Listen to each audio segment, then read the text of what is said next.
Hi, everybody, and welcome. Tonight, we are so privileged to have Debbie Fox, LCSW, um, has a social worker in private practice, a big advocate for child safety, and founder of Safety Kids.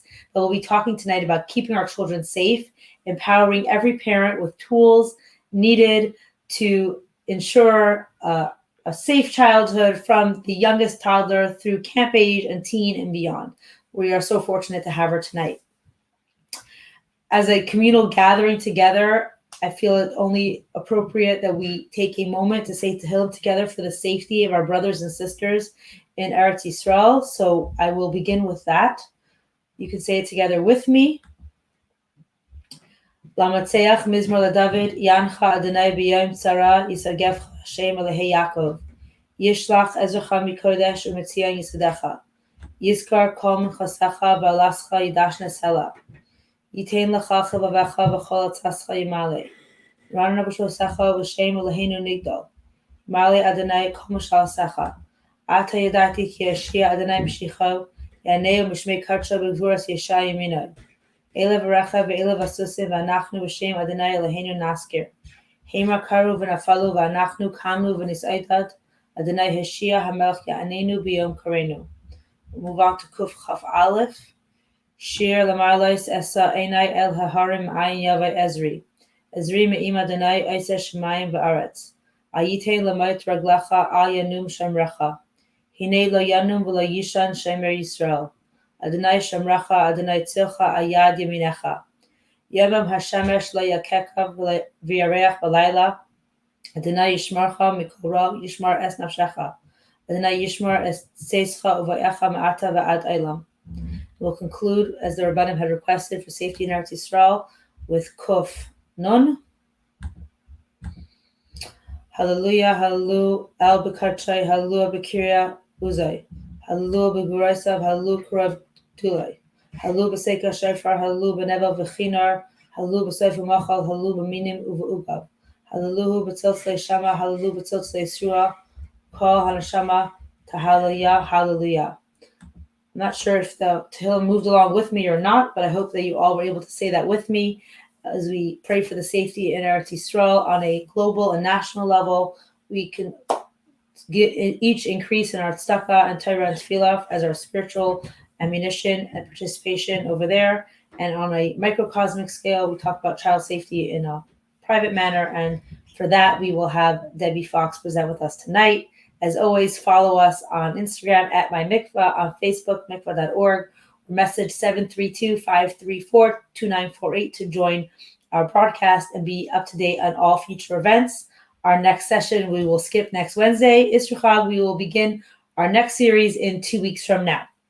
We will be having all about shidduch dating for fathers and mothers. We have a men's session and a ladies session open to both parents, and please join in so that you are aware. And so now, without any further ado, I'm going to have Debbie. Thank you, Debbie. You're on. Okay, great. Thank you. Thank you all. And I really do appreciate the opportunity to basically say Tehillim in unity together from women who care and love Eretz Yisrael and those of us who all have family there, and they're all our family. So it feels good to be part of a larger group who's able to stop for a moment and use those tools we have, which is tefillah. So thank you. Okay, so tonight I'm going to be focusing on the area of safety in our own children. And what I'm really going to do, what I was asked to do tonight, is that many of you may know that we do have a child safety program called Safety Kid. I know that it's been in, I think, most schools in Crown Heights. And I was asked to give the parent workshop that we give with our Safety Kid program. So I'm going to start out just because my understanding is I have you from all over the country. So I'm going to tell you just a little bit about the program, and then we're going to go on with our specific parent workshop. So our program is one that is sensitive to the needs of each community. And you can see we have 3 different figures of Safety Kid. We have one for groups that we call them the more modern Orthodox groups. We have one for the more yeshivish groups. And then we have one where Safety Kit is totally in Yiddish. At this point, Safety Kit is in English, Spanish, Yiddish, and Flemish, and is used in each of those areas. Mexico City, every school in Mexico City, many of the schools in Belgium, and throughout the United States, in many cities, every school within the city, Denver, Miami, Chicago, Philadelphia, some New Jersey, Lakewood, different Crown Heights, Far Rockaway, Queens, all these areas, really they have had a train the trainer, and they bring the program to everybody, which is how we create safety within communities. In this parent workshop, what we go over is that what we actually did many, many years ago, it's now like 13 years ago or so, that there were different incidents at the time of child sexual abuse within the Orthodox community and here in Los Angeles. And at that time, we didn't know what to do with it. And the Rabbanim were incredibly involved, and they asked me to find a prevention program. I researched many programs and came up with a program from the National Center for Missing and Exploited Children, which actually really worked within our cultural sensitivities. And so we took our cultural sensitivities into our community experiences, and we tailored the program. They actually gave us a mentor for a year, and their mentor stayed with us, helped us tailor it, and we developed very practical steps towards child safety. At this point, it's over about 70,000 children, their parents and teachers that have benefited from the program. And this is how our model works. Our belief is that it takes a community to create a safe environment for a child, but it also takes a community to love. So when we take all the factors and put them together, which we're going to talk about, we really create a shield for our children.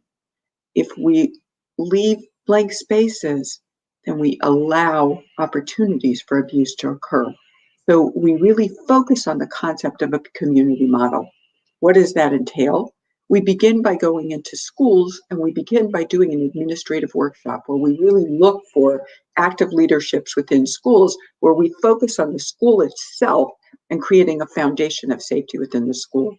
The second piece we do is we go to parents, and we do the full parent workshop that we're going to all go do together. Now, what you're hearing is also, by the way, when we go to schools, we do a very intensive 2-hour staff workshop with the staff in each school on prevention, but also what's the teacher's role in prevention? How can they help? And there are many ways teachers can help. So what we do is we take that which we have with the schools and the teachers, and that which we give the parents, and we create a shield for children. Because the bottom line is, we are going to teach your children tools towards their keeping themselves safe, but the responsibility of their safety is on the parents and on the schools, is on the adults in their lives. So you have to be prepared first. So we create a shield between the school and the parents, and only then do we go into the kids. And when we go into the kids, we teach them what we call the ABCs of safety, which are whatever we can, the skills that we can to keep them safe from any inappropriate touch, inappropriate relationships, inappropriate situations. We give them the skills, but only after you know what we're going to be telling them, and only after that shield has been created for them. This is what we're talking about when we talk about a safe community. Your rabbis need to be educated, school administrators, teachers and staff, the parents, the children. Everybody has to have education and awareness, and that's what really creates a safe community, where there's no gaps for anything to occur, because we all communicate, and we communicate in the same language. And that's what prevents abuse from occurring within our communities. This question comes up everywhere I go, which is, I'm talking about people being inappropriate with our children, right? And the question is always the same in every community I go to. Really? In our community? It couldn't happen in our community. We know everybody in our own community, and we live in an area where everybody around us is Jewish or religious, and we know them and they're friends and whatever. It could never happen. So what I ask you all to do is to stop for a moment. I ask you each to think about in your own lives, how many of you have a friend or a relative or possibly your own story of somebody who's been inappropriate with a friend or a relative or possibly yourself. If you know even one, and that's each one of you, that's way too many that have been affected in our community. And our goal is to look at how we can each make a difference. I do want to say just one small thing, an important thing, which is that anybody who has their own story may feel triggered by tonight's workshop. It's a prevention workshop. My hope is that it will feel healing to you to know that so much is being done to protect our children and from making sure this never happens to them. But if it does trigger you, make sure that you get the appropriate support.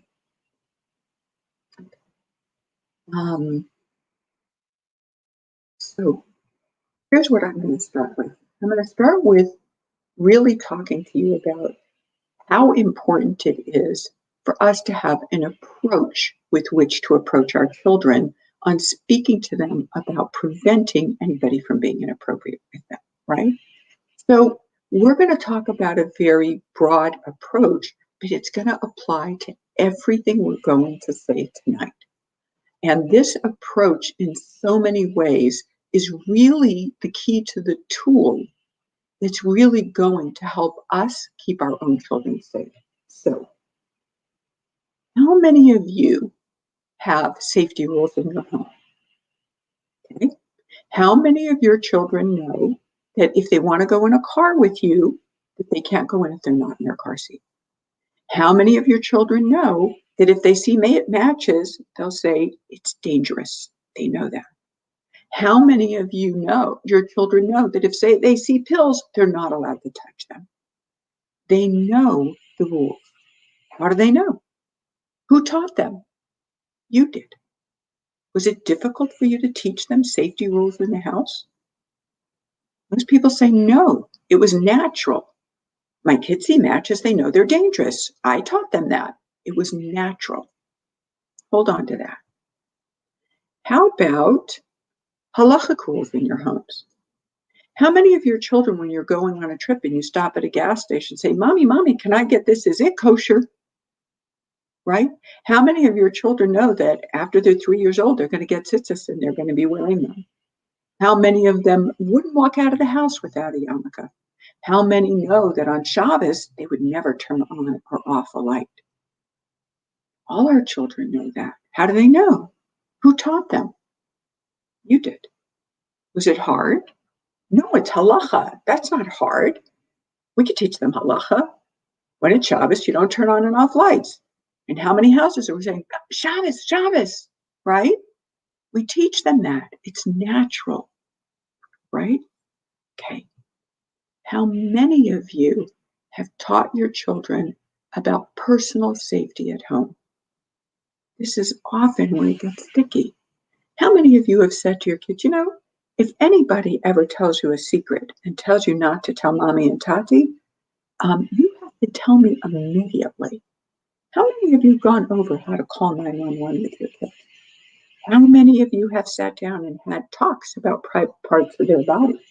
How many of you have said to them, you can say no to anybody who ever wants to touch, look at, or talk about the private areas of your body?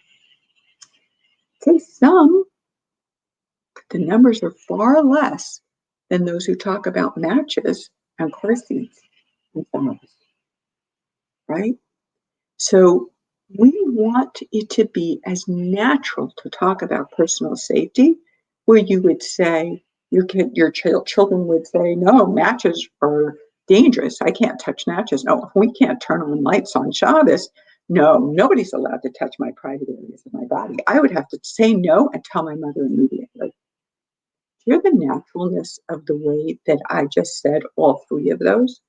That's what you need to learn tonight, is how to discuss all these areas with the same natural tone. Here's an important statistic. It's fewer than 30% of parents that have discussed abuse prevention with their children. Fewer than 30%. And yet, what is the single most important tool towards keeping all of our children safe from abuse? You, the parent. You are the most important tool. And only 30% bring up the topic to their children. And what the statistics have shown is that of those children that have been molested, 70% of those who have told their parents or told the trusted adults in their lives were not responded to. They weren't heard, and they either never told again, or those are the people who 20 years later come out with a story that's very deep and very dramatic for them, because it took them that long to feel comfortable to say it when they weren't heard or validated the first time. So you as parents, your role is critical. And hopefully we're going to give you the tools towards knowing how to fulfill that in a healthy way for your children. Now, I know this is a bit of a funny slide, but I think it's a really healthy approach. It's kind of what you're hearing from me as I'm speaking tonight, which is that I say that whatever you talk about in reference to abuse prevention and your children keeping their bodies safe, you need to use what I call the peanut butter and jelly approach, which means if you were to say to any one of your children, would you like a peanut butter and jelly sandwich, or would you rather have a cream cheese sandwich for lunch? Do you really care what they're going to say? You don't. Meaning, it's very easygoing tone. Do you want peanut butter and jelly? Do you want cream cheese? Which could I give? When you talk about their bodies and their safety, you need to do everything possible to have that same natural tone. Oh, matches are dangerous. We can't touch those. No, we never touch electricity. Can't do that. That would be dangerous, right? Oops, no, that's not kosher. We can't get that one. We'll get you another one. You hear the naturalness, right? Nope. When you have your friend over and you're playing in your room, can't play with private parts. No, I'll tell you what, come on into the kitchen. I'll give you some magnet tiles. We'll play in there. All in a very natural tone. And that's what we're going to talk about. You are their best defender and their best protector. And we're going to help you learn those tools and that approach to make it as natural as possible. So these are the topics we're going to talk about. We're going to start by understanding who might abuse children. Then we're going to move to safety and supervision at home. We're going to talk briefly about some tools for safety in everyday situations. We're going to talk about recognized warning signs. And then the last thing we're going to talk here about is going to be kink. Those are the topics we're going to talk about. Okay, so let's start by getting a greater understanding of who might abuse children. The statistic that might be most important for all of us to understand when we talk about who might abuse children is that over 90% of children are abused by someone who is known, loved, and respected by the child. Whereas we all feel like if anybody would be inappropriate with my child, it would be some stranger who comes off the street wearing a raincoat and a hat and then is inappropriate and drops my child back in. What we need to understand is that over 90% of those who are inappropriate with our children are actually those within our world. So who might that be? 68% of molestation occurs at the hands of a family member. which could be a parent or a step parent. It could be a grandparent, an aunt or an uncle, a brother, a sister, or a cousin, someone familiar to the family friend or neighbor, or anybody who has access to a child, like a teacher or a coach, a counselor, a religious leader, mental health professional, caregiver, a babysitter. I'm going to tell you something. I don't believe in scare tactics, and scare tactics research show us do not work. And yet I would say that those of you who are looking at this slide say, wait a minute, you tell me you don't believe in scare tactics, yet you show me that it could be anybody. What we are going to look at is understanding who might abuse a child. We're going to understand the dynamic why, because what we said your tool is awareness. The more aware you are, the more you can protect your child. We're going to talk about the awareness, we're going to understand it, and then we're going to talk about what are tools for you as a parent to prevent it. So that's what we're looking at, not to frighten you, to make you aware. And then once you get the dynamics that you're looking for, then what we're going to do is we're going to give you some tools as a parent to help make sure you can prevent it. Something that's important for you all to know is that abusers are really often able to identify vulnerable children and families, and then they gain access and trust of the family. Very often, it happens to be right now, I'm working with the community, and when they called, the first thing they told me is that the child who accused this teacher, that the child was not believable, came from a very dysfunctional home, and was always kind of a problem. Now, I'm going to say, I don't know. I'm not a court of law. I don't know what did or didn't happen. But what I do know is he's a perfect candidate for a predator. A child that nobody would believe, a child from a dysfunctional family, child who's in a vulnerable situation. It's a perfect candidate for a predator. So we have to look out for when there are vulnerabilities. And in essence, there are vulnerabilities in every house at different times. If a mom's just had a baby, she may not be able to focus on the other children. If there's financial stress in the family, if there's an illness in the family, if you're very worried about a family member who's living in Eretz Yisrael right now. I have a niece in Lud, or the city was destroyed, right? If there's marital stress, if there's been a divorce, if there's a special needs child, if there's an ill grandparent, there's so many things that could create stress in a home where a child feels a need for maybe more attention, and that makes him more vulnerable. Now, it is important for us to know what is molestation. It occurs when an adult or an older. Debbie, hi, Yes. can you hear me? Yes, I'm going to ask you, I'm sorry for everybody who's listening. I could just ask you to log out and log back in, because when we tested, your mic was fine, but right now it's coming in and out. We're not hearing it so well. Your Okay. sound, your Stop. mic.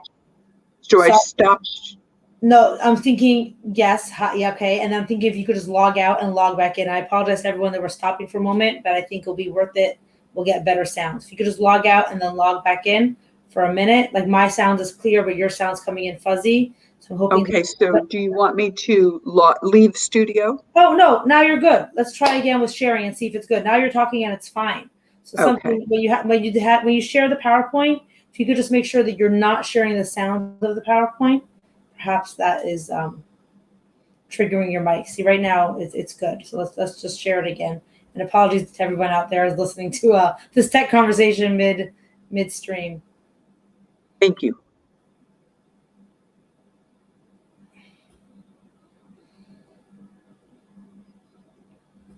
Okay. So is that better? I don't see your screen now at all. So do you need the slides, or would you rather just talk clearly? I would like the slides. Okay. So what should I do? You have to share the screen again.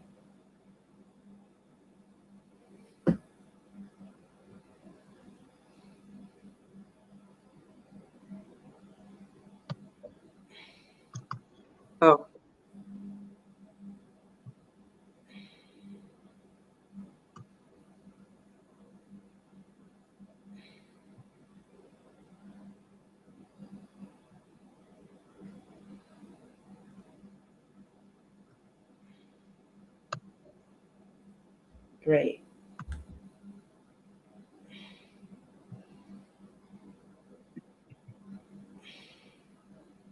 Okay, can you hear me? Is that better? A little bit. A little bit. Yeah, but your sound changed as soon as you turned on the screen. But okay, if it gets not good, then we'll just stop sharing the screen. But for now, continue. Okay. Yeah, that's what you're up to. Perfect. Thank Okay. you. Try to move a little closer too to see if that helps. You might see a lot more of my face. Does that help to be a little closer? Yes, yes, thank you. Yes, Okay. perfect.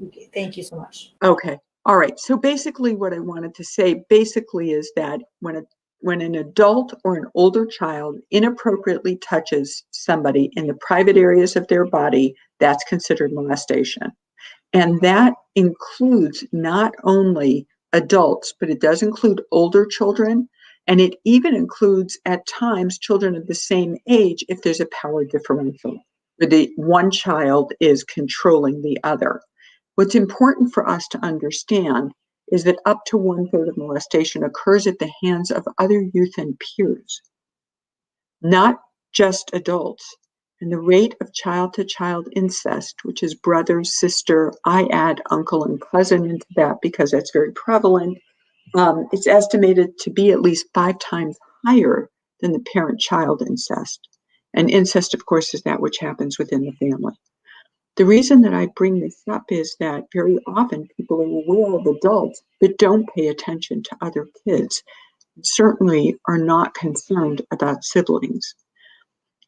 Within the Orthodox community, the issue of siblings is extremely concerning. And so we want to make sure that we are aware as parents and that we know how to speak to our children and address our children and how to keep our children safe at home as well. Okay, we said we're going to talk very briefly about the profile of an offender. So you know what you're looking out for. Like we said, we're not really looking for stranger danger because it's very rare. But what would you be looking for? There isn't really a scientifically valid child molester profile, but there are characteristics that we could look out for. They look like you and I. They're generally likable, not perverts in a dirty raincoat. They have a level of friendliness with children that could set off concerns. You know, I've often said that in every city that I ever go to, people will ask me, someone will raise their hand at a workshop and say, in our shul, there's this one guy who's always playing with kids. If they're setting off concerns, it's something to be concerned about. They spend their time in places one wouldn't expect them, like private places in shul or in school. You've invited guests to your house, and certainly there's an older child or even an adult who's in your child's bedroom with them or locks doors. Those are all things that might make you concerned. They get their social needs met through relationships with children as opposed to adults. Something you'll hear from me over and over tonight: adults should play with adults and kids should play with kids. Adults shouldn't get their social needs met through relationships with kids. Spend excessive amounts of time on the phone or emailing or texting with the child. Spend a lot of time in children's group rooms or kiddish rooms or that kind of thing. And buy children special gifts or want to take them places. These are all things to look out for in terms of an offender. Now, how does that offender actually access your child? And that's an important question because if you think about it, if I were to walk over to any one of your children and just say, take your pants off, they wouldn't do it. They'd say, you're nuts. She's weird. Mom, she's crazy. They wouldn't do it. And yet, children get molested. The best of the statistics we have today are 1 in 10 children. The more concerning statistics is 1 in 4 girls and 1 in 6 boys that are molested before they hit the age of 18. So we know that it happens. So how does it happen? Like I said, if I walked over to any one of them, they wouldn't do it. And yet it happens. So what's the process? How does it get there? And it's a process called grooming. The more you know about grooming, the more you as a parent can prevent it. It's specifically designed to gently woo a child into a sense of ease with the person so that they kind of blur any boundaries, blur an awareness that anything inappropriate could possibly be happening. So we're briefly going to talk about that process. The first thing they do is target children. They often will target many kids. They could target 40 or 50 kids at a time. They could target lots of kids. And what they see is who responds to their attention. When someone responds to their attention, they give them more attention and see, do they continue to be responsive? That's what they're looking for, is the children that respond. And they generally look for vulnerable situations, right? That's what they look for. It doesn't always have to be, but in general, they find a child who somewhat responds. And then they start kind of gaining that child's trust. They find little natural ways of becoming a part of a child's life. They might walk down the same block on Shabbos and say, come, let's walk to shul together. Natural way, wouldn't raise anybody's suspicions of anything. They might share an interest. Let's say a kid is real interested in landscaping. So they start talking landscaping with them, or interested in sports. They start talking sports with them. They gain their trust in a very natural way. Nobody would think a thing. Everybody might say, gee, that's really nice, right? And then they start to fill a need, okay? Maybe like a parent-like role for the child, or somehow or another making this relationship feel very special. They might get them lots of gifts, a lot of extra attention, play games with them, take them on trips, things like, I know what you need. I know what you need more than others. Calling them up and saying, gee, how'd you do on that science test? I know you really studied. I know it was hard for you. How'd you do on that? Do you want me to come study with you? And they build an emotional dependence that is sprinkled with gifts, compliments, making them feel very special, and most importantly, making this relationship very special. So I'm just going to give you a little example that happened several years ago, and I've used this example before, which is a woman called me, and she said that her child was now in 6th grade, and when he was in 5th, he had a science teacher that everybody really liked, a very popular science teacher. He did well in science, and 5th grade moved on to 6th. One day, the 6th grade teacher calls her son at home, okay, appropriate, I guess, that he called at home, and said, you know what, I'd like to come teach you computers. So I could just come to your house and I'll teach you computers. And the kid thought, wow, that's great. And he asked his mom, Mr. Mechanic wants to come teach me computers. And she's like, okay. And so he started coming once a week and teaching computers.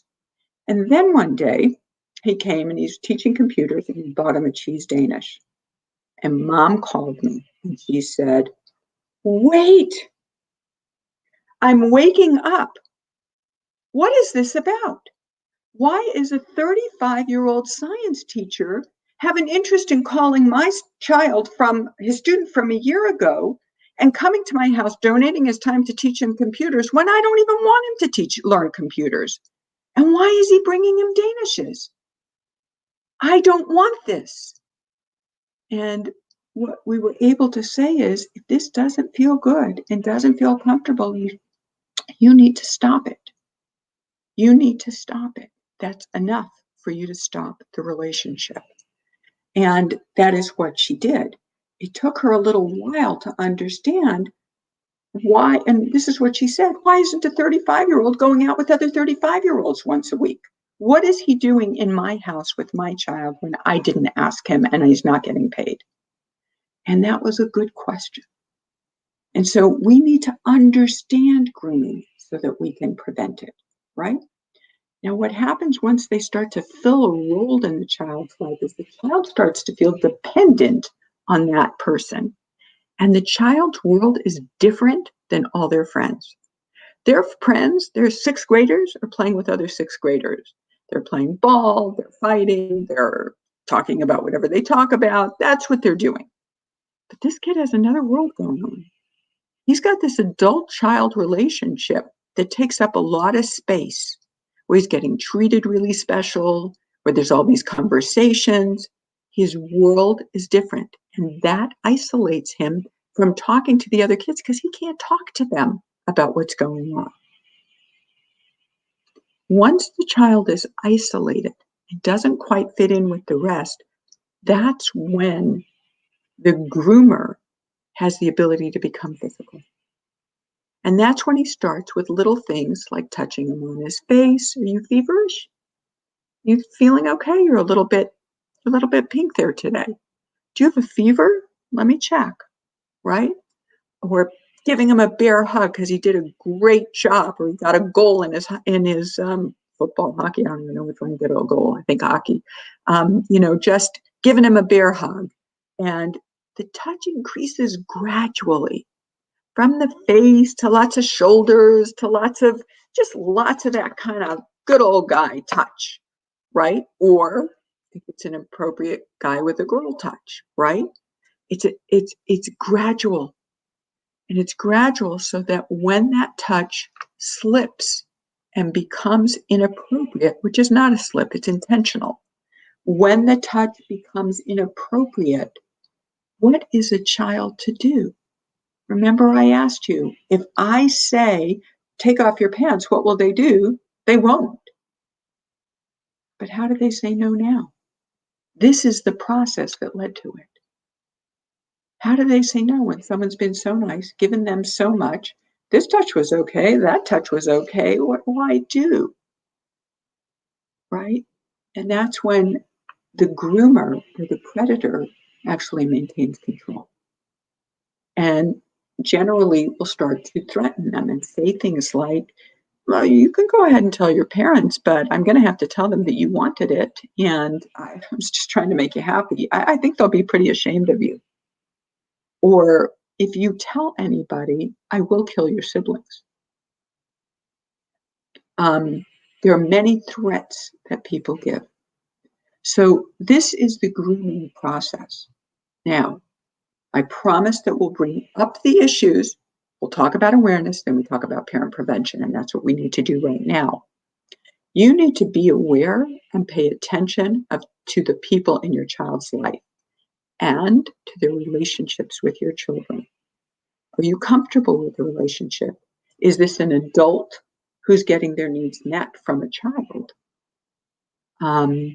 What's their role in your life? That's what happened with the woman who the teacher was no longer a teacher. What's their role in your child's life? Be aware. And of course, if you ever have that uncomfortable feeling about the relationship, think about it, act on it. That's really important. You're the parent. It's your job to figure that out, to think about that. If you're uncomfortable, you need to do something about it. I've had parents say that they felt a Rebbe paid too much attention to their child. I've said, go have an open discussion. Let them know what your concerns are. It's not to accuse them, but it is to let them know. I've had people say that about coaches, camp counselors. You have to approach it. You have to deal with it. You're the parent. You need to know that when your child goes out with anybody, you have to be asking the questions. Where is your child going? Who are they with? What are they doing? And when are they returning home? When you know this information, you can protect them. When you don't know this information, they're just gone, and you don't know what questions to ask when they get back. And there's much less ability to protect them if they don't show up. So that's important. And remember, you stay involved in all adult-child relationships. In a healthy adult-child relationship, let's say a mentor and one of your children, the mentor is happy to come in and tell you how your child did, give you some feedback, ask you. You see a very comfortable relationship in which you are included, right?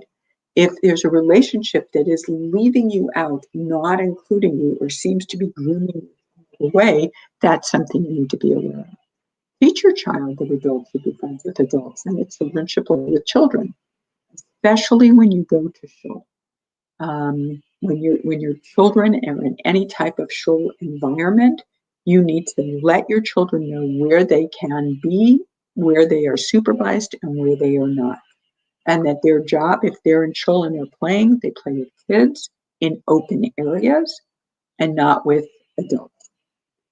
And most importantly is this next part, which is tell your children that I'm going to kind of model it, okay? I'm going to pipe in again one more time to ask you to just speak, yeah, like that, really close to the mic. Thank you. Okay. Okay. Tell your children what you'd want to do is really kind of have a conversation with your children. And it might go something like this. We haven't talked about prevention lately and personal safety lately. And I thought it would be a good time for us to have that discussion. So, there's a couple things I wanted to say about it. I just think that it's really important that you know that nobody is allowed to look at, touch, or talk about the private areas of your body. Nobody. And I want you to know that I'm teaching you that your body belongs to you and you're 100% in charge. And you can say no to anybody. You could say no to a rabbi. You could say no to a parent, a grandparent, a brother, a sister, anybody, right? You're in charge of your body. But if anybody does want to talk to you or look at or talk about the private areas of your body, I want you to come talk to me about it because I care. I can help you, but I care. And I will always believe you and trust you, no matter what you say to me. And I will never blame you, no matter what you say to me. I just want to hear, because if you tell me, I'm able to help you. And you'll never be in trouble for telling me. So this is just one gentle conversation that lets them know I'm your parent. I'm telling you that no one should touch or look at or talk about your private areas of your body. And you can always tell me. I'm always here. And you'll never be in trouble for telling me. I want to know. Okay? That's the conversation. That's prevention, is having that conversation. I'm going to start with safety and supervision at home. What I want to say is that it's really important that parents are supervising even at home. And a lot of times we feel that safety at home, but it's important that you know that we all have to provide supervision in our own homes. I'm going to give you a quote from someone who was a client of mine. This young lady was a client of mine, and over, I think it was about a 3-year period, every Shabbos, her brother, when her parents took a nap, her brother was inappropriate with her in her bedroom. And she talked about how she would cry and just the words that were in her head throughout the whole thing were, if somebody would walk in here once, this would stop. And in the 3 years, nobody walked in. Nobody ever walked in. And what we want to do is to make sure that we are present, that we are supervising, and that our children know that we are present and that we supervise at home.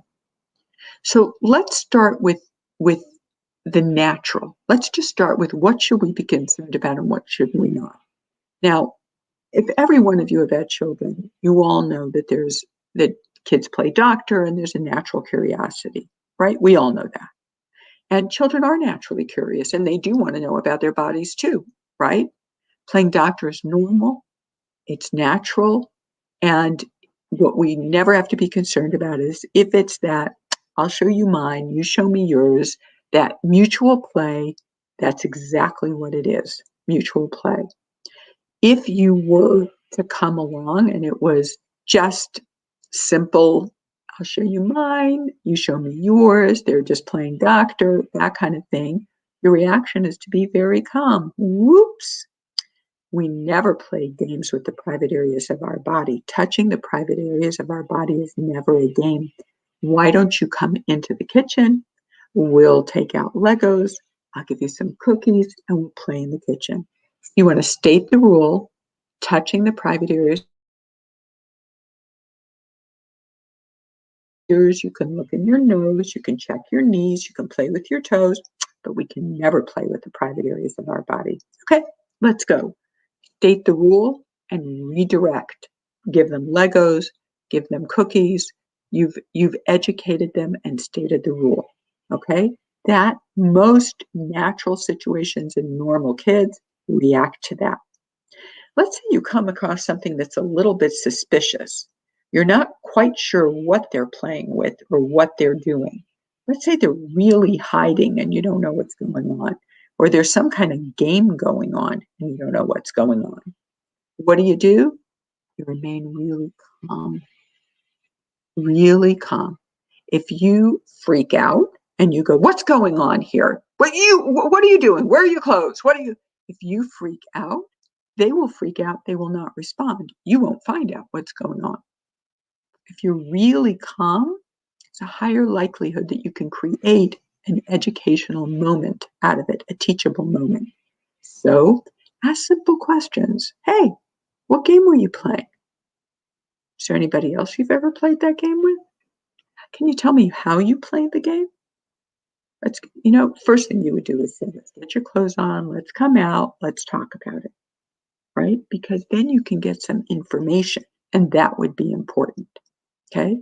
You want to use that innocent game of playing doctors, a window of opportunity. You want to discuss the body, teach them the rules, answer their questions, but be very clear so that you're using it as a window of opportunity to teach them. Now, what should you be concerned about? What should you be concerned about? You should be concerned if one child is victimizing another or using power over another. One mother actually had a 6-year-old boy playing with her 4-year-old daughter, and she came in, saw them playing doctor. She redirected them, brought them into play magnet tiles, gave them cookies, and within moments, he had taken her daughter into the bathroom, locked the door, and she was screaming, "Don't pull my panties down, don't pull my panties down." That's using power over her. That would be concerning, right? If they can't be redirected, every time you redirect them, they're back doing the same thing, which sometimes has happened in preschools. They find that children, the same child, maybe is doing that over and over with different children in the preschool. If it includes more adult-like and concerning behaviors that you would look at and say, my gosh, how could they possibly know that? It's shocking. How could they know that? If it includes the use of their mouth or any objects in the private areas of their body, and if they are threatening children that if you tell, I will hurt you, those are concerning play. And if there is concerning play, then I would say consult your local mental health professional who's trained and have them help you determine what you need to do about it. Okay?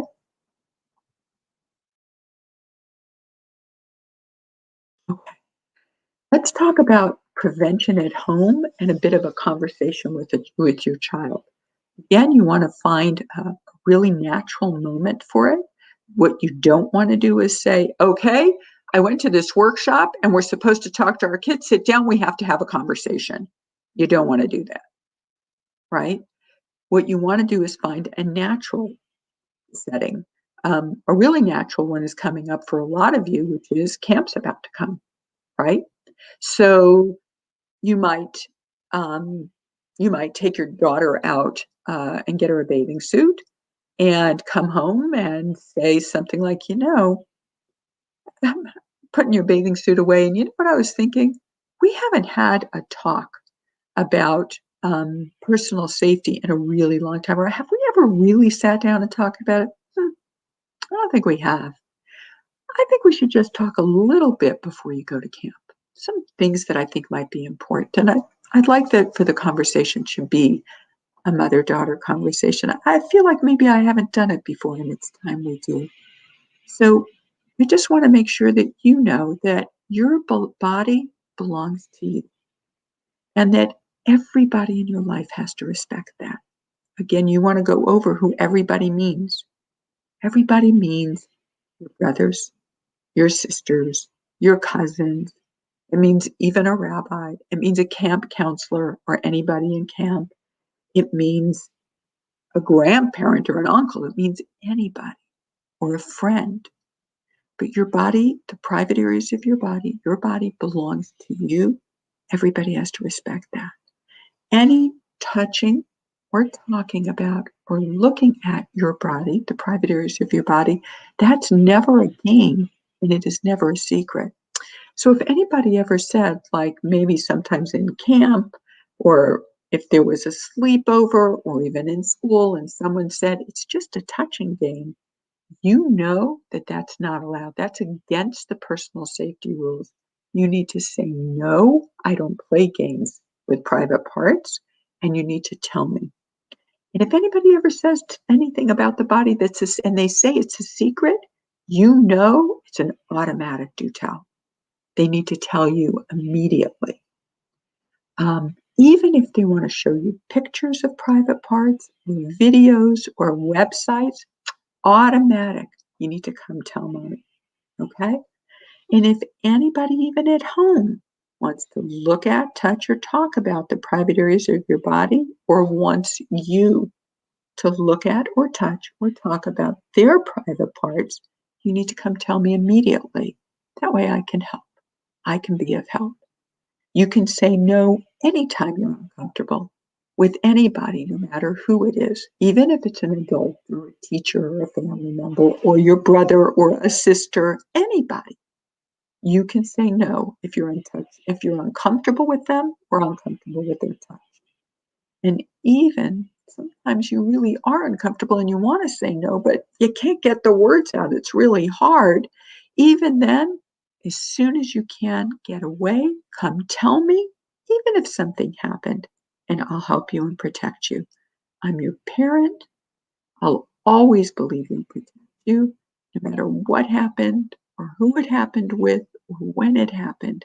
I'll always love you and protect you. The most important thing is you let me know so I can help you out. So I'm going to say I gave you a lot of information at one time. You might split that up with your children, not say it all together, but those are the messages. And this is the tone. Peanut butter and jelly, very soft and confident and comfortable. Because what you need your children to know is if anything ever happens, my mom cares. My mom brought it up to me. It means I can go back to her. If you don't bring it up to your own children, they are not going to bring it up to you. Okay? So I'm just going to talk about a couple of things that help. Bring up what if situations. These what if situations are wonderful because it lets you know a little bit about how your kids are thinking and you can brainstorm together some best responses. So let's just say someone gets lost on a trip to the park. You take the kids to SeaWorld on Holomoid or something like that, right? You can say to your kids, what would you do if you got lost and we were at this park? I can tell you that my grandchildren often tease. We drive up to a parking lot anywhere we go, and my grandchildren will yell out, well, the older ones will say, who's giving the safety speech? You know, they tease me about it, and they'll give it in a very funny way. You know, they'll give it. But what the first thing they'll do is say, what color are the T-shirts of the people who work there, so they know who safe helpers are, that they want to stay in public areas. They never want to go into a side area. And when we get there, we meet and we talk about what we would specifically do when we got there. So it's a conversation to have. You can even say to them, what would you do if a friend or even a brother or sister said they wanted to play a touching game? What would you do?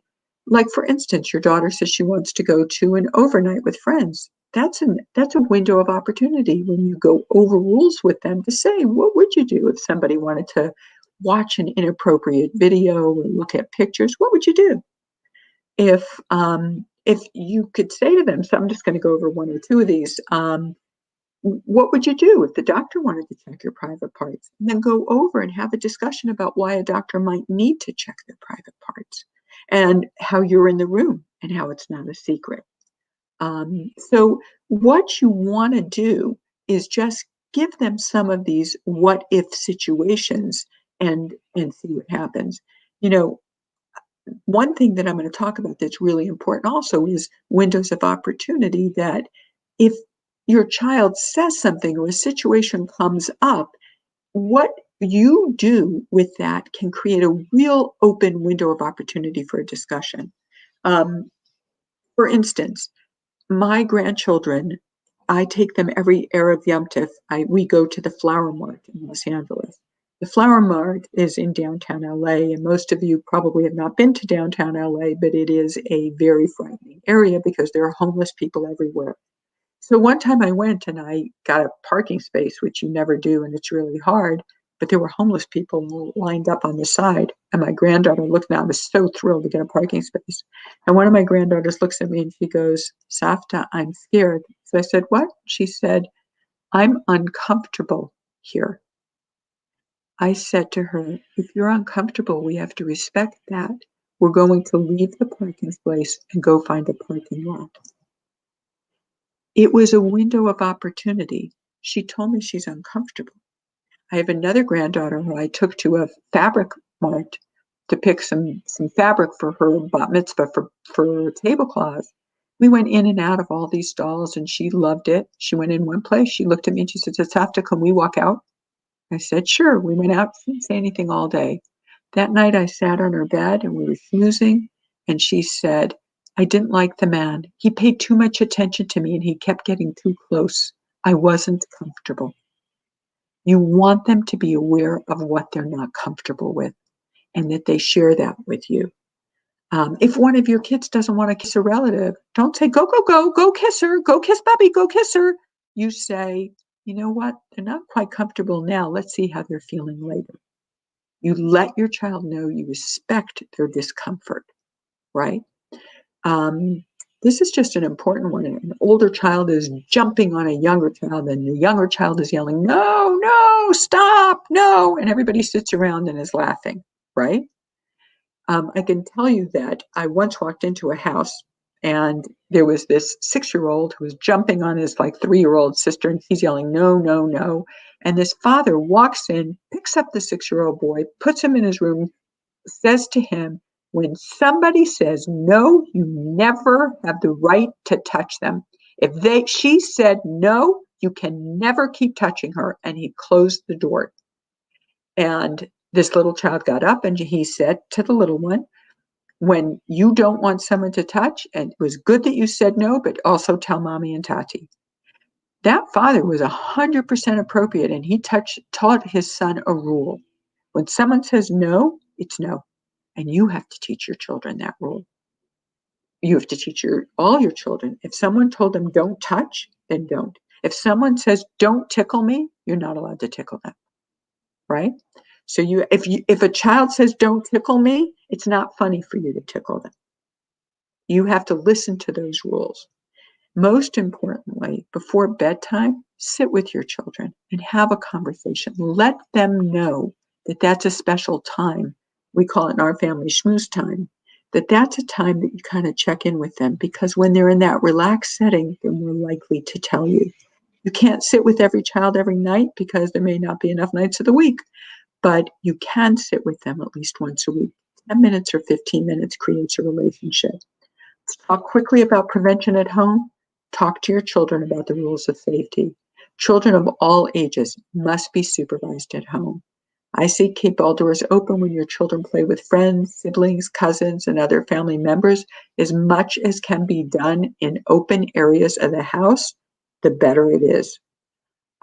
Create safety rules around bathing and dressing times, and include your children in creating those rules. Random checks at short intervals create a safe environment, which means if you have lots of people over for a Yom Tov meal or a Shabbos meal, and after everybody's had the challah, the kids are gone for 2 hours, that's not safe because all the adults are sitting and all the kids are in bedrooms. You need to have shifts where people get up and just go see how everybody's doing, how you doing, what you're playing. You don't say, what are you guys doing in here? You just schmooze. Just check in. But what the kids know is every 20 minutes, half hour, whatever, someone's coming in to just say hi. You don't have 2 hours that's unsupervised. A parent called me after a workshop and she said, please say that if you wake up in the middle of the night or before you go to bed, check every child's bedroom. Let them know you care, because that means that they don't have long periods at night that they know nobody will walk in. They know that people do walk in, that parents do walk in, and that can really be an important prevention. So remember that it's important that they know there's a yotze v'nechnasa coming and going. I am going to talk about a difficult conversation. The difficult conversation really, and I'm going to go over it with you despite the fact that I think this is all women, is really a conversation that I believe dads have to have with their sons. So you'll have to go over it with them. But what we know is that within Orthodox families, an area of great concern is older boys and younger boys or siblings, or areas like even in a yeshiva or whatever. And dads have to tell children those same rules about touch. Molestation and incest, they're not just not theistic or not nice, it's actually against the law. And that can create one of the most horrible scenarios a parent could go through, is to have a son or a cousin or a relative be the predator or the abuser, and a daughter or a son being the victim. What I'm going to say to you all is you need to do everything to prevent that from happening, because it is so painful when it does. And so the open conversation is that a father needs to say that you are never allowed to, nobody's allowed to touch, look at, or talk about your body. And if anybody does, come let me know. And you are not allowed to touch, look at, or talk about anybody else's body. You're also not allowed to show anybody the private areas of your body. Those are things you're never allowed to do. You teach them to say no to anybody else, but you also let them know if this is ever a struggle for you, then you need to let me know, and I'll help you. If you're ever feeling like, you know what, but I, I really was thinking of touching my sister, or it's a struggle for me, I think about it, I'm here, and I can help if you let me know. Now, I'm going to tell you that several years ago, a father came to me, and after I gave this workshop in a particular city, and he said to me, I can't have that much discussion with my kids. I can't tell them, no one's allowed to touch your private areas, and you're not allowed to touch theirs, and you can't show them yours. And he's like, they're going to look at me and they're going to roll their eyes and go, Tati, really, and whatever. And I said to him, because they'll roll your eyes at you, would you not have what could be a critical discussion? And he said, well, I'll think about it. I got a call from him, I don't know, maybe it was 8 months later or so. And he told me that he had had a terrifying experience on Friday night, but he thanked me. He said that he had had this conversation and he told his son, if it is an area of concern, you can always come talk to me. I'll always be available. I'll be there for you. That was the way he phrased it. He said at 2:00 in the morning on a Friday night, his son was home from yeshiva, and he got a knock on his door. And his son says, Tati, you said I could always come talk to you. He said he got up in the middle of the night, he was shaking, put on his robe, and he thought, I know when I said that. And he says, Mrs. Fox said, calm, stay calm, stay calm. I'm trying, I'm going to be calm. And he walked into the den, and they were sitting on the couch together. And he said, how can I help you? And the boy said, Tati, I just went into my sister's room and I touched her. It's not the first time. And the father said, with my right arm, I put my arm around him and I thought to myself, I will kill you for violating my daughter. And with my left arm, I put my arm around him and I said to him, I love you and I will get you help. Thank you for telling me. We need to know that these conversations are important, that we never want this to occur in our own homes. These conversations prevent them from happening in yeshivas. It is an important conversation to have in yeshivas before they go to yeshiva and before boys go to camp. These conversations to prevent others from touching them or them from chas v'shalom touching others. These are very important conversations to have. So I just want to make sure that you hear that as well. Okay, we're going to very quickly go through some of these. These are just simple things that you need to know. One is play dates. Always when your child goes on a play date, make sure that you know whose house they're going to, you know the parents' information. Hopefully you know who the parents are and you trust them and you're comfortable with them. Make sure your child is comfortable when you say you're invited to Ari's house, that they want to go and they feel comfortable. Ask them questions when they get back. Have a conversation. What did you play? Were you comfortable? Who was there? Did you like being in their house? The thing is conversation. We talk about this over and over tonight. Ask them. Babysitting. Before, I know it is hard for you all to get babysitters. I know that. But before you hire a babysitter for your children, ask for recommendations. Be cautious about who you hire. And before you leave, take a few minutes and set expectations up. Her bedtime is this, his bedtime is that. Would you mind reading the baby a story? Just want to give you our rule about technology. Whatever it is he allowed to be on the computer? Is he allowed to be on an iPad? Do you want them showing their phones to your children? Whatever it is, go over it with all of them.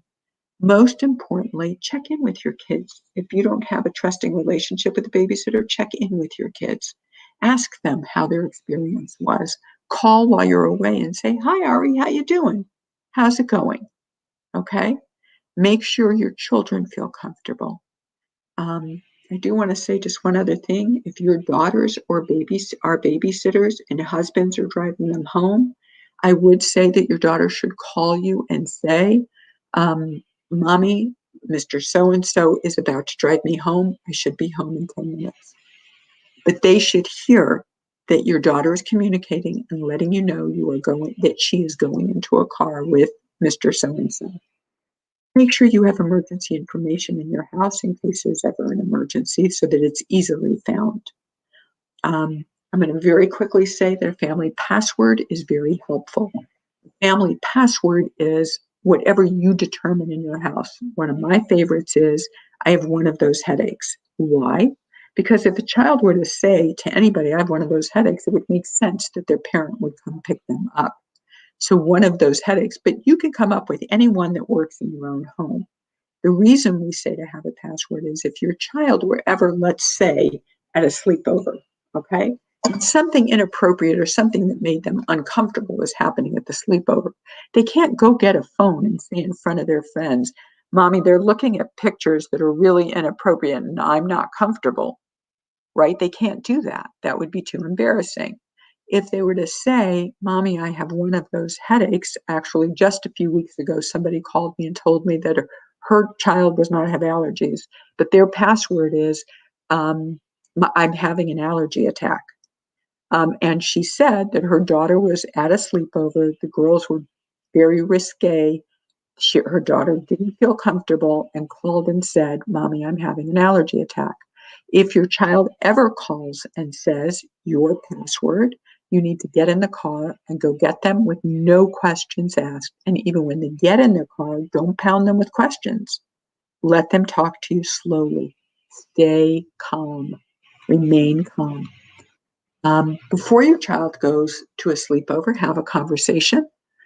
Just remind them all these safe rules that we've talked about before, all the personal touch rules, they all apply when you go on a sleepover too.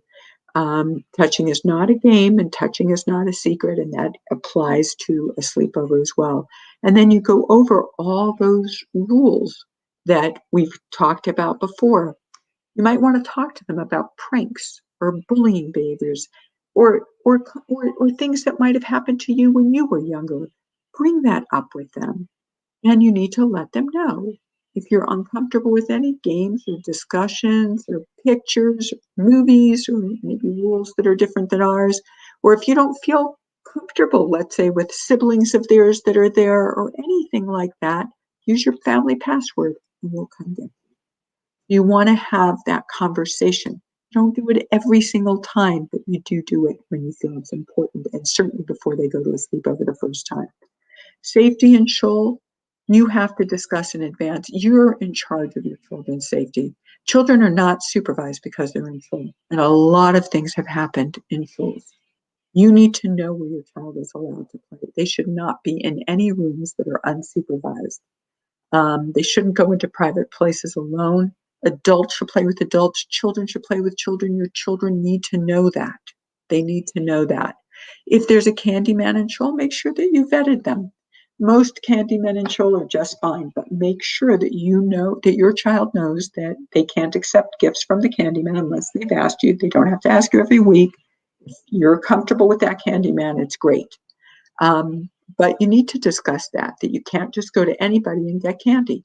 You have to ask me first before you get candy from somebody in shul. And be very realistic about the lack of supervision in most shuls. And in terms of the candy man, give your permission. You have to know that. It's great for you to know that in most shuls it would be important that the rabbi approve of whoever the candy man is. The candy should be the same for everybody. All children should be given the same amount of candy and not, I like you better, so you get more. Recently, someone came to me and said that the candy man used to give everybody one taffy. And then the candy man said, if you want the taffy, you have to shake my hand and say good Shabbos. And then as of recently, the candy man gave them the candy. They had to shake his hand, say good Shabbos, and then he gave them a kiss on the head. Pay attention. No special relationship should be developing. Let's take a minute and talk about warning signs of abuse.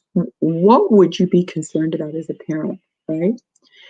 This is the most important thing, is any significant unexplained changes that happen at home or in school, like school performance that's zooming down, their lack of ability to concentrate, depression, not wanting to school, staying in bed, hopelessness, anxiety, cutting.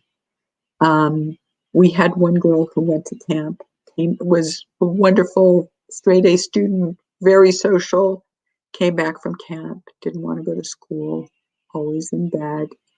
And it was a dramatic change. And sure enough, something inappropriate had happened in camp. So that was a warning sign for the parents. If there are new fears, fear of strangers, germs, being alone, fears of certain people that they may be afraid of. Any sleep difficulties, they're afraid of going to bed, afraid they can't fall asleep.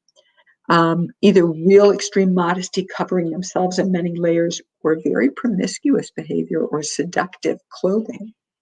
If they have a lot of physical symptoms, headaches and abdominal pains and all of that.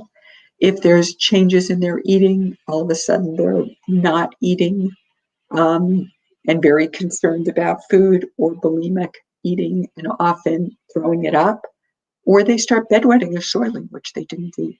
Now, I want to say something about these. First of all, if you look at one of these and you say, oh my gosh, my child's been molested, most children may have one of these. We're talking about a continuum, when there are many of them on a continuum, and when they're more dramatic or sudden and unexplained. We're not talking about one symptom. The other thing is, even if they have many of these symptoms, it's not necessarily an indication that they've been molested, but it is an indication, if they have many of these symptoms, that they are suffering and something is on their mind. And if they do have many of these, I would consult a mental health professional. Really quickly, why don't kids disclose? Well, they don't disclose. Firstly, if parents have never spoken to them, they feel like their parents don't know how, or are uncomfortable, so they don't speak to their parents. They don't have language or vocabulary to talk to their parents about it. They are embarrassed if things happen. They may have been told that it was a secret or understood it was a secret, They may have been threatened that they would be harmed or their family would be harmed. They may be afraid of the abuser, and they may love the abuser who was so good to them, and they don't want anything to happen to them. They may have experienced pleasure, and they're very ashamed of that. And they all feel ashamed and at fault and maybe even convinced that they wanted it. And often families fear that they may be ostracized from the Kahila, so the families won't speak. But the number one reason that children don't tell is because they don't believe that anybody will believe them. And the number one thing we need to do is believe them. So how do you handle a disclosure? I'm going to go through this quickly. I know that you all know, because I've said it so many times, the very first thing you do is remain calm. This is so big in their mind, and they're really sure that you can't handle it. So when you go, what? What happened? What did they do? I don't know what you're talking about. He couldn't have done that. What they just learned is, my mom can't handle it. What do? They recant. Nah, nothing happened. I didn't mean it. No, I made it up. I didn't mean it. They won't talk. You have to stay really calm. Control your emotions. Don't act shocked. And you can pour out your emotions with your spouse later when your child is not around.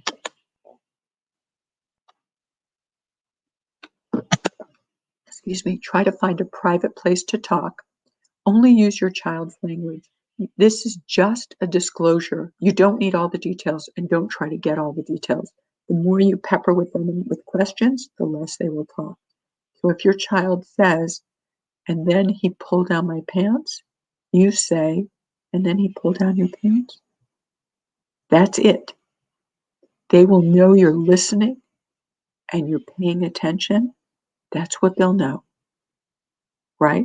They'll feel understood, not led on, and you don't want to be involved in leading them on.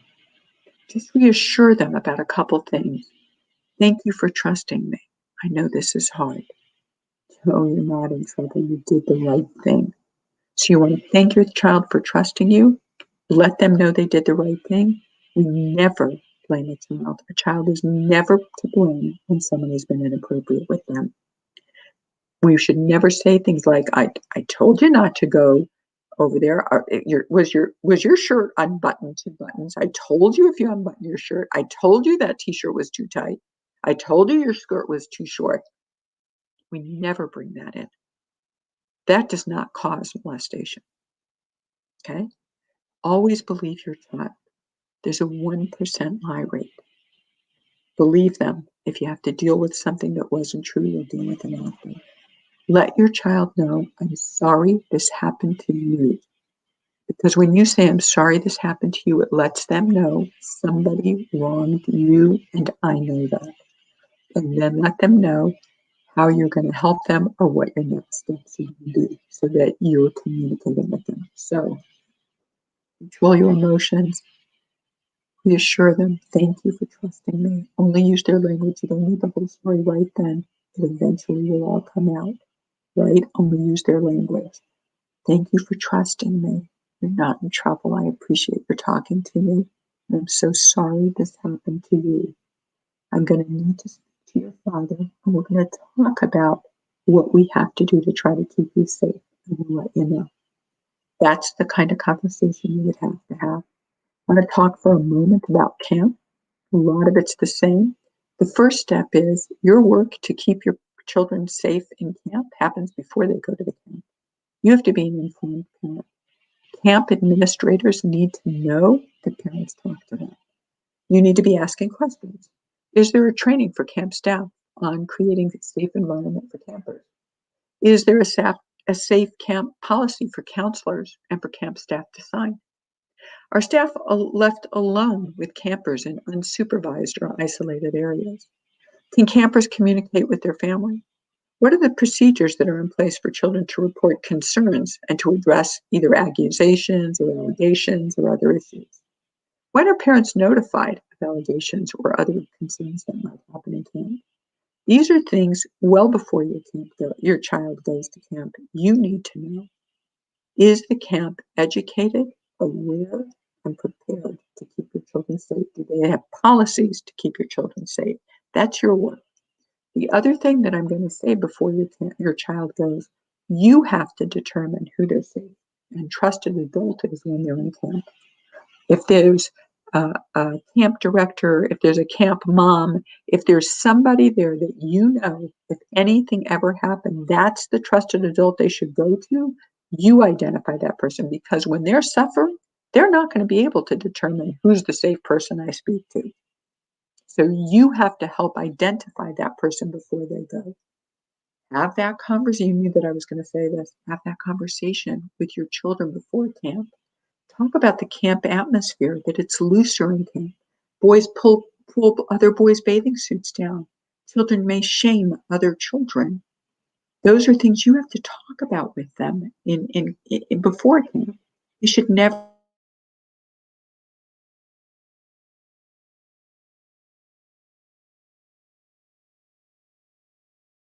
Debbie, you're blinked out a little bit. Maybe your internet's going down. Maybe that's part of the sound issue.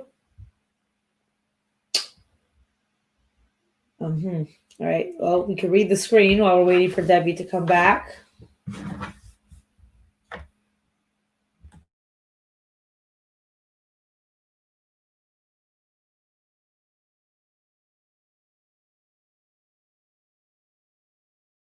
Changing times and showering times, discuss it with them and how they would handle it, because you're opening a conversation.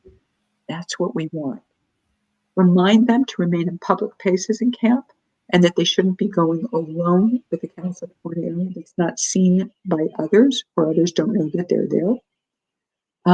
Let them know who to turn to, and make sure that they know how to let you know if there's help. I do want to tell you one thing. Several years ago, there was something that happened inappropriate in a camp, a Jewish camp. In a bed next to a particular child, a counselor came in and was being inappropriate with a child. This child was awake, although they thought he was asleep. This child got up, went into the office, demanded his phone, said, "I need 1/2 a minute on the phone," picked up the phone, this is a true story, called his parents, said the password. By morning, his parents were there. And that person, that counselor, actually was prosecuted. And it was this child who kept all the children safe by knowing what to do. So, through this right now, sorry. But what I do want to say, I'm going to end here, is just that really, I'm hoping that these safety tools are here to keep all of our children safe at all times.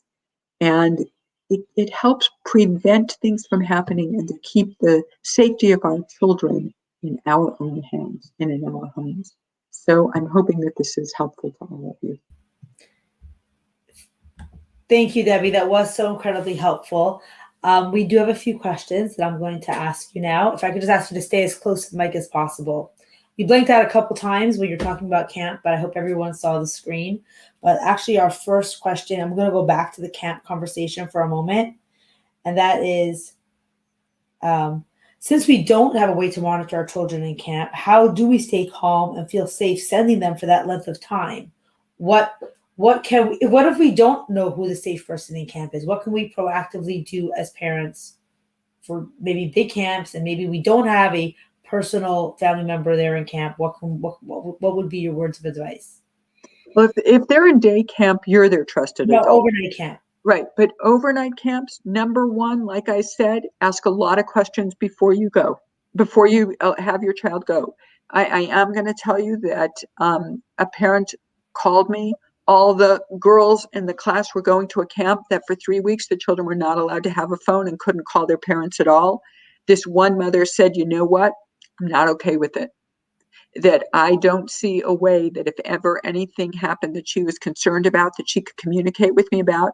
And one mother ended up pulling her very popular daughter out, and all the other kids ended up leaving as well, and they changed the policy.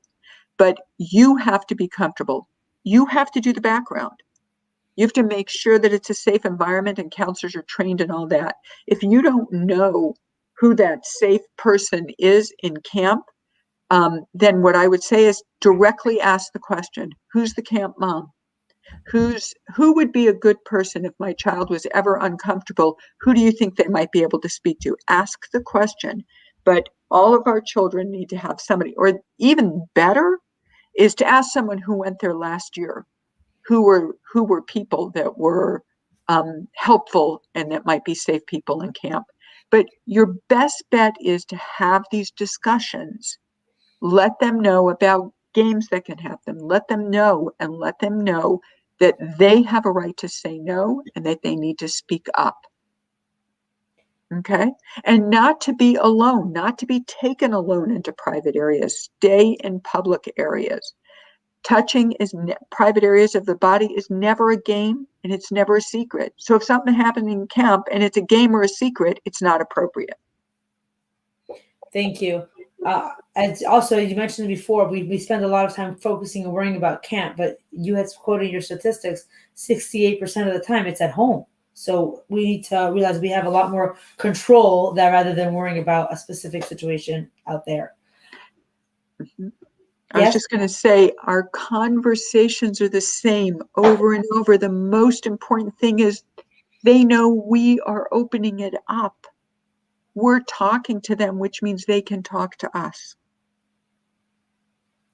Thank you. Which someone asked, it wasn't really a question, it was more a comment. So if you can just elaborate on it, that of course, in order to be able to have these conversations and to remain calm with our kids, these conversations have to start early and frequent and often. So if you could just elaborate maybe a minute or two on the importance of that. I want to say, whoever said that, thank you. Thank you for saying that, because that is incredibly important, and that is the truth. Start them when they're 2 or 3 in a bath. That's when you want to start. Gently, in a natural setting, so that it doesn't feel like you're sitting down and having a conversation, right? Natural ways throughout their life when it's appropriate. And what they know is, my mom's the mom, I can ask her. I'll tell her, right? Do you have all this information that you made in the slideshow? Do you have this in a book? Our parents are asking, is there a book that they could buy to educate themselves more thoroughly or read it more carefully? I don't have a book. I have one book, that I wrote, but it's not about this. It's about girls going to seminary. Yankee Horowitz does have a book about touch for kids that is wonderful. And Maishi Bach has a book, Private Places. And Yankee Horowitz also has a book on safety for children. You can get them in any Jewish bookstore. They're both excellent books that can open conversation with kids where you can read them in a very natural way. I don't, like I say, I really don't have one for adults. There are books out there in the world at large that address them.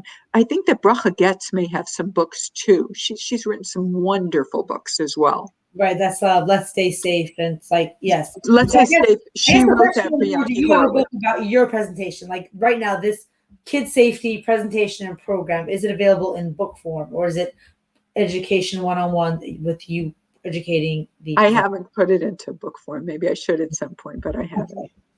All right. Next question. If someone does show sign of grooming, how do you address it? Do you talk to them directly? What does a parent do if they feel that someone in their lives that they are feeling is showing signs of grooming? Besides for stopping it for their own child, stopping that relationship, what else can they do, or what else should they do? So that's an incredibly important question, and always an uncomfortable one for parents. Like I say, what do you do if it's a Rebbe in a classroom? Or we had a very significant situation of somebody who went to a special needs camp, and the counselor maintained contact after, which was appropriate in that camp for the counselor to maintain some contact, but it became extensive.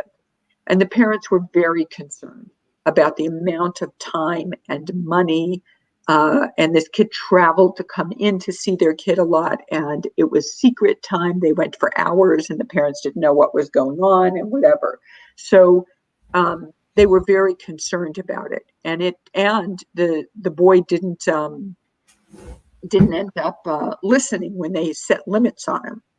So what do you do is, if you have a sense that someone is not including you in the relationship, is somewhat inappropriate, or has an interest that you're not comfortable with your child, something I often say is, what is their role in your child's life?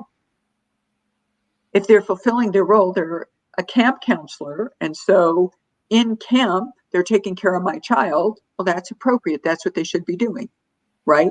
But if it's not within the role of what that person should be doing, then that's something you need to be aware of. If you're uncomfortable, if it's too much, right, then what you need to do, the first step you should do is find out from your child in a very relaxed way about the relationship, see what you can find out.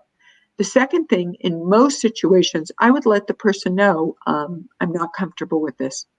I would really prefer that you do other things and that we separate the relationship. Now, I'm going to say, if it was a healthy person and you said, I'm not comfortable with your relationship with my child, they would step out. If it's an unhealthy relationship, they're not going to step out, and you're going to find them sneaking to have the relationship. You may need to get other people involved at that point in that relationship, whether it be the Rav, whether it be someone within a school, whether it be community members. There's one community that I'm dealing with right now who had somebody in their community, a small community in a city. They have lots of little communities. And in their neighborhood, there was somebody, and they got actually a grassroots effort. They pulled a committee together. They set limits on the guy. They had to, because there wasn't, they did include the community Rav in it, but they didn't have an avenue like a camp or a school or whatever to say that this is inappropriate. So number one, if you can speak to them, that's what I would do first. If you see that it remains inappropriate, then you have to see who are the appropriate people to speak to about keeping the person away, and include your own discussion with your child about why it's inappropriate. Okay, so step one would be that you talk to that person directly, and if it's a healthy person, it'd be, oh, oops, I didn't mean that. Back out. Right. And if you were to say, I didn't mean that, and I'm, I'll step away. I didn't mean for it to be that. Then that's makes perfect sense. But if what you see, like I say, is they're sneaking to continue the relationship, or they can't let go, then there's an unhealthy relationship. And you are the parent and have to do everything you can to make sure that the relationship stops. You had mentioned an example of let's say, at the Shabbos table where the children go off to play all over the house, that someone should stop every 10, 15, 20 minutes to just check or schmooze on what's going on. What should a parent, besides for being calm, which they actually do, if they come into a situation that they actually find to be inappropriate, what should actually be done with those? Right. With so those what? Right. So first thing, you're right. Stay calm. You'd say the first thing you'd say is something like, "Whoa, if they're little kids, like I said, state the rules and redirect." Right? State the rule. Whoops. We never play games. We never play. Touching private parts is never a game. So let's put your clothes back on. We're going to go into the kitchen. We're going to play mag tiles, but we never play games with private parts. If you see it's over and they're very little, 3, 4, 5 years old, I wouldn't make much more of it. But at night, when I sit on their bed, I go over those rules, and I would ask more questions at night. I might say, how did you play that game? What happened? You ever played that game before?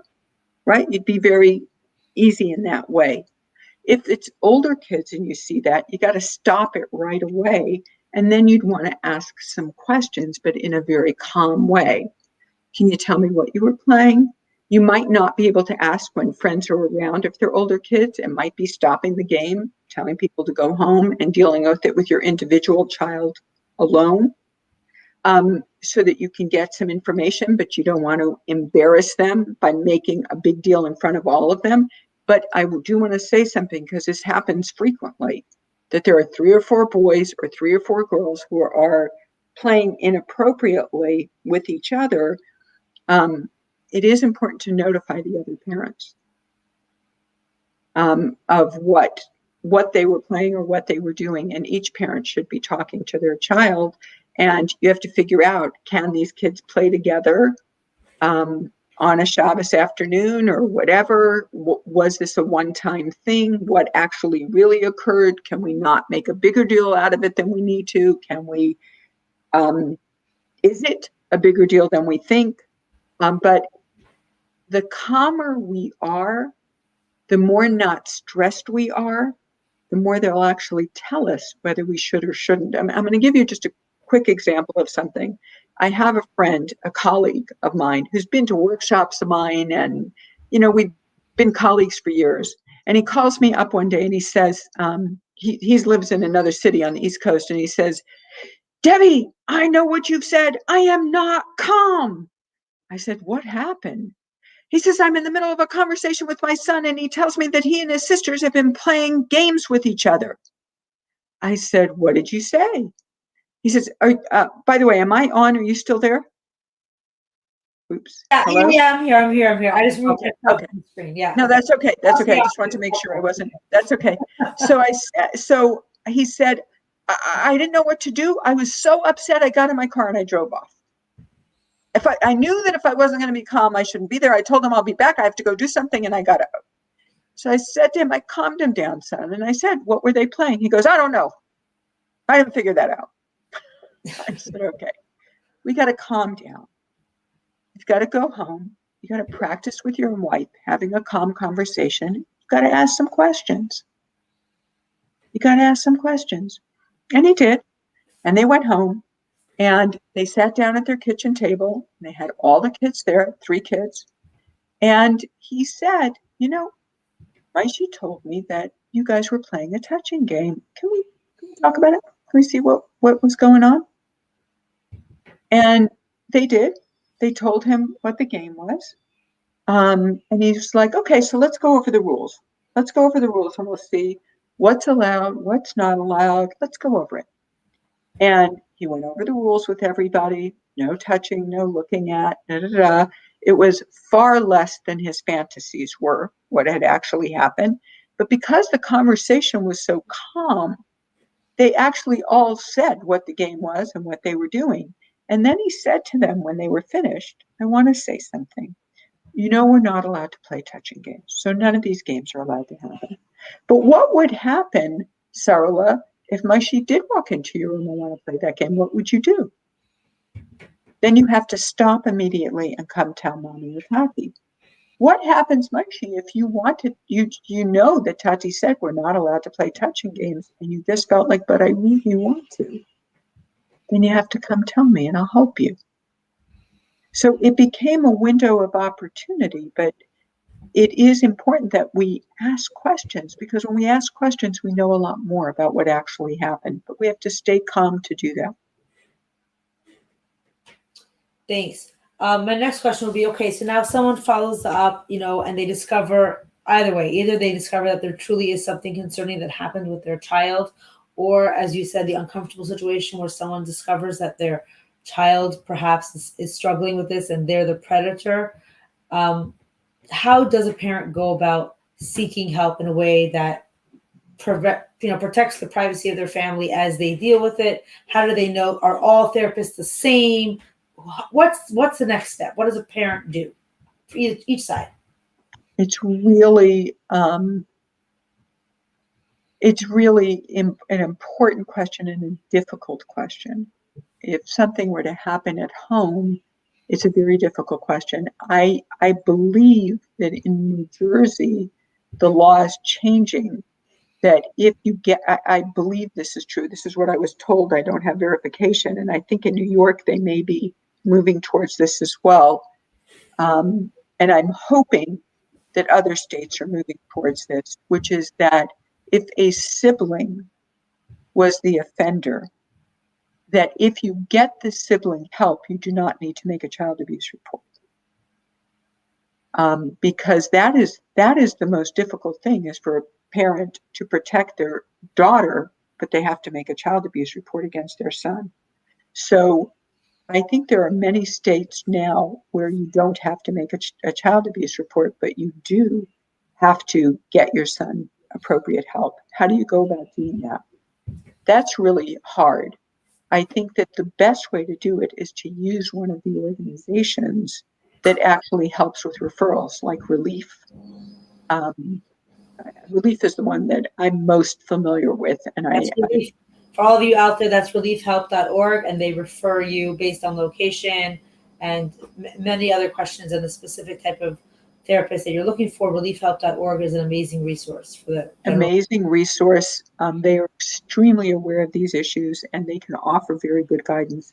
Many of you may be in areas where there's a Jewish family service or where there are mental health professionals who may know these areas, but you need to go to someone who has an area of an expertise. Now, what I'm going to say is, if a son is involved in touching a sister, that son needs help with someone who understands these issues, and the daughter also needs help.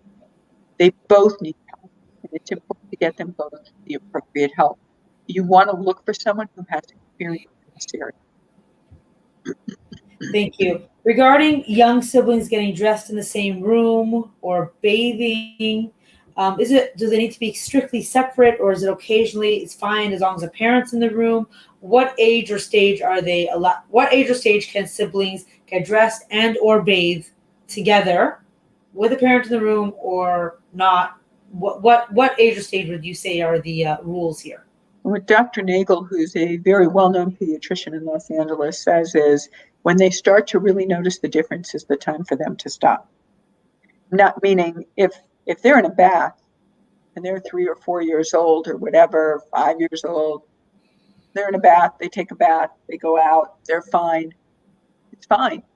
But when they start to really pay attention to the differences in their bodies and to be very curious about it, again, you want to be very calm about it. But at that point that they're really curious and focused on the differences in each other's bodies, that's the time that he says to stop. What about siblings of the same gender? If siblings of the same gender, I guess in general, unless there's a real specific curiosity or something that you're seeing that is raising red flags in you, I'm not sure that they need to be separated. Okay. But yet, remember the rules, reviewing the rules with them, we don't touch private areas of the body, even sisters, we don't. That's fine. That's important. Right. What if there's a family member that you're uncomfortable with and you can't keep away from them? What would be your tips? I mean, besides I'm going to address the person who asked the question. We have some of the tips are all this conversation and rules that you're setting with your child.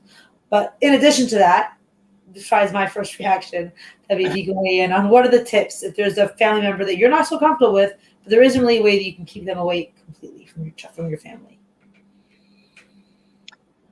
Well, I am going to say that you really have to pay attention to what your discomfort is. I can tell you there was someone who called me not long ago from one city, and he's not the only one who's brought this issue up to me, that he called and told me that he's concerned about his own father with his children, with 2 of his sons. He said, I can't forbid my father from seeing my children. I just can't do that. But he did set up a system that he himself took the responsibility of being in the room with his father at his home, whenever his father came to his home.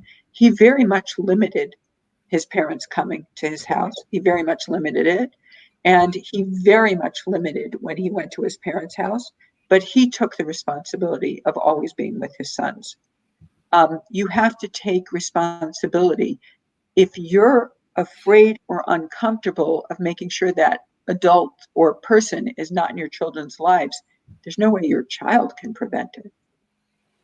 So either you're super responsible for that supervision, or you're going to have to really work on not having them around. You're going to have to really work on that. How do families reconcile if there is abuse, like between cousins, or if an uncle aunt? How can there be reconciliation amongst greater family if there's something happens within the family? That's an incredibly important and highly complicated question. I'd say it's not within the purview of what exactly we're doing here, which is talking about prevention. But what I would just say is this: it is extremely specific to the situation. There's a victim there and there's an offender there. With the victim, I don't know what phase that victim is at. Um, is the victim still working on the issues? I'm trying to help out in a situation right now where a young woman is just coming out with the abuse right now and is struggling and suffering terribly. This isn't a time for families to be working on reconciliation when she can barely get the words out of her mouth, right? Um, it it has to be sensitive to the victim, and in most cases, the victim's therapist and the victim need to be part of feeling that this is appropriate for them at this time. Meeting the victim's needs is often extremely important at a time when families are talking about some type of reconciliation.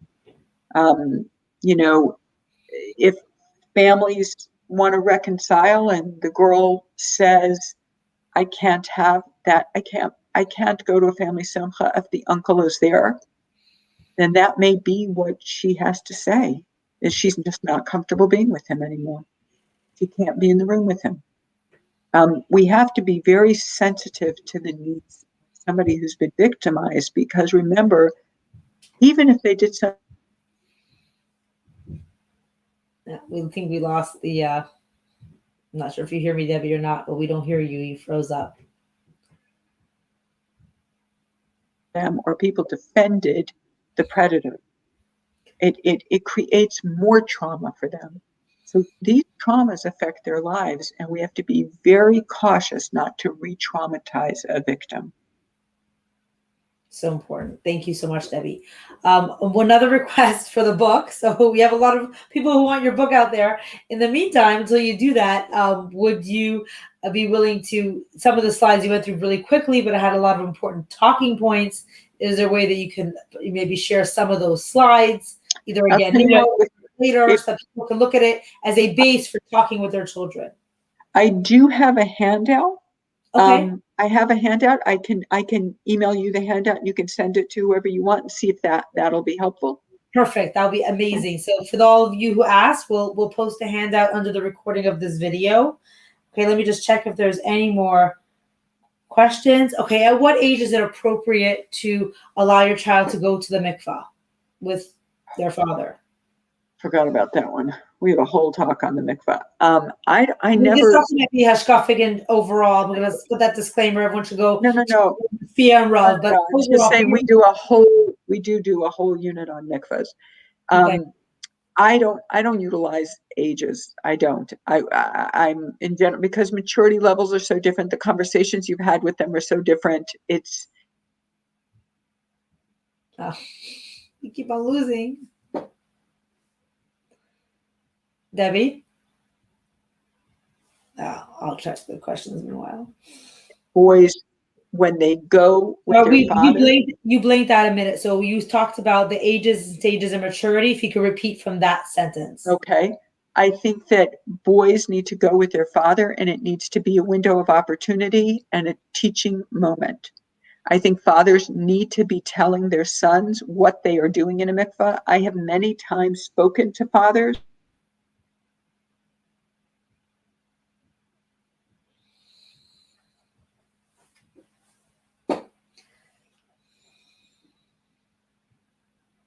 Less than 5% that have ever had a discussion about it, ever. They just go in and that's that. You have to recognize our boys are not used to seeing men's bodies. They're not used to seeing each other's bodies. They go in and all of a sudden it's a different world for them.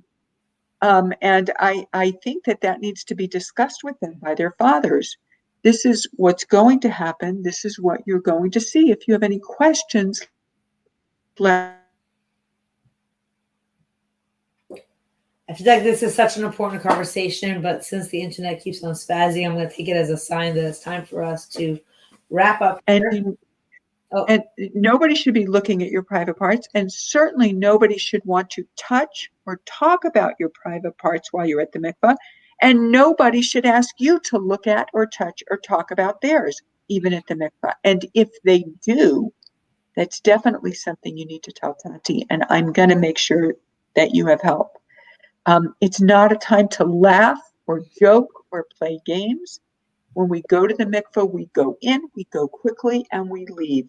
And parents need to model that for kids, that it's a serious place. Because I know that within Chabad, you go often, which is fine and wonderful. There are many people who feel that before bar mitzvah, boys are not ready to go. I leave that to your Masorah. Right. Okay. Just due to the technical difficulties, I want to just thank Debbie for being here with us today. Serious conversation between father and son, both about the meaning of a mikvah, the seriousness of a mikvah, what's going to happen at the mikvah, and about protecting themselves. That conversation needs to happen before going. And all right, I'm going to call it a day. Thank you so much, everybody. Please continue to follow us at My Mikvah on Facebook, mikvah.org. Have a wonderful Shavuos. Wishing everyone a Kabbalah Satira, B'simcha, B'plimius. We should have safety in our homes, conversations with our children. I'd like to remind everyone that we have a webinar called Conversations with Our Children that does show us how to begin from a very young age as we go through. You could see it visually at mikvah.org/mall/rentals, or you can listen to it on our podcast, thanks to a generous donor who has stepped forward to make sure that every parent can access this information. Thank you so much, Debbie. Your internet has gone in and out, but I want to thank you so much for giving us this crucial information. Everyone listening, thank you for joining us today. Look out for the recording, and underneath the recording post, there will be the handout. Be'ezras Hashem. A good Yom Tov to everybody, and good night. Thank you, Debbie. Good Yom Tov.